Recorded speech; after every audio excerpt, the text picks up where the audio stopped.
All right, guys, welcome back. A very common misconception that I get asked quite a bit is, how are the rates figured for a given make and model airplane with regards to losses? The short answer is there's not a short answer. Let's just take, for example, this RV, okay? There's a lot of RVs out there, RV4s, RV8s, 6s, you name it. RVs are still being made. It's probably one of the most popular kit-built airplanes. So if I have a guy calling me that wants to insure an RV4, the underwriters are going to look at how many of them are possibly out there with regards to basing the baseline quotes, which we discussed in a previous video. But in figuring out the baseline quotes, they're going to look at how many make and models are out there, what's the availability of replacement parts, how many shops and A&Ps can work on this, does it take a special A&P, and what's the average value.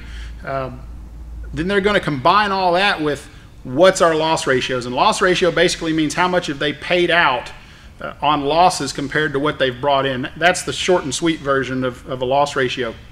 They figure all that stuff in, and that's what they base the base premium on the insurance on. Now, the RVs, fairly standard rate. However, if I was looking at buying a Harmon rocket or an F1 rocket and I called in, don't expect that premium is going to be on par with an RV4 or an RV8. The reason being, Harmons and F1s have special parts. Those of you that have built them or those of you that are familiar with them, you don't just take an RV4, slap a big engine in it, and now you have a Harmon rocket. You've got to buy the conversion pieces, the conversion kits basically. F1 is a kit on its own.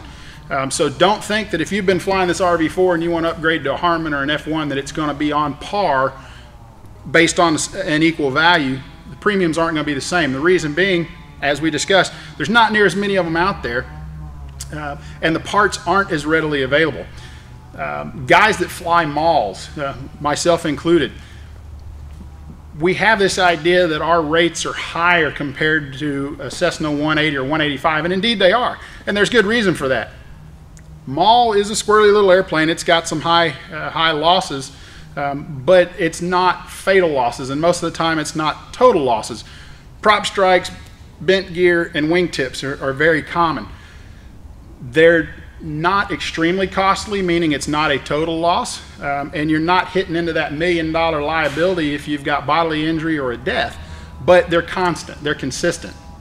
The other issue is the only place to get parts for those is either a scrapyard that has salvaged the usable parts and reserviced them, or the factory. And we all know that on malls, the factory's slow to get parts to you in some cases. Compare that to the 180 or the 185. They've been making those things forever. There is parts everywhere. There's even parts that are interchangeable from the 182s, 172s. You can find them anywhere you look. And every mechanic out there at one time or another has worked on a 182, a 172, a 180, a 185. They've all done it. So parts are readily available. Not only that, but the total number in the fleet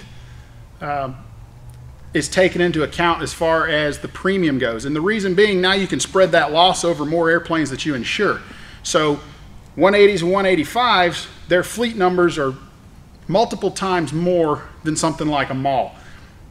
A total loss on a 180 or 185 spread out among, let's just use some easy numbers, 2,000 people that this company insures is going to be easier to swallow than a prop strike loss on a mall that a company may only insure 200 of. Okay, so even though it's a higher loss, the risk is spread out, parts are more readily available, so they're cheaper to find, and A&Ps are available that know how to work on them. And this applies to any aircraft out there, whether it be single engine piston, you know, an RV, whether it be a King Air. A Beech Duke is going to have a little bit higher premiums than a Baron. Just wasn't as many of them made. If you've got a specialty aircraft, maybe one with a geared engine, you may be a little bit higher premium than one that just takes a, you know, a standard IO 360 because they're everywhere. Parts are easy to find. As always, if you have any more questions, feel free to give us a call. You can find more information on our website, aviationinsurance.com. We've also got a blog, clearontop.com. Get out there, get the flying, be safe. We'll see you.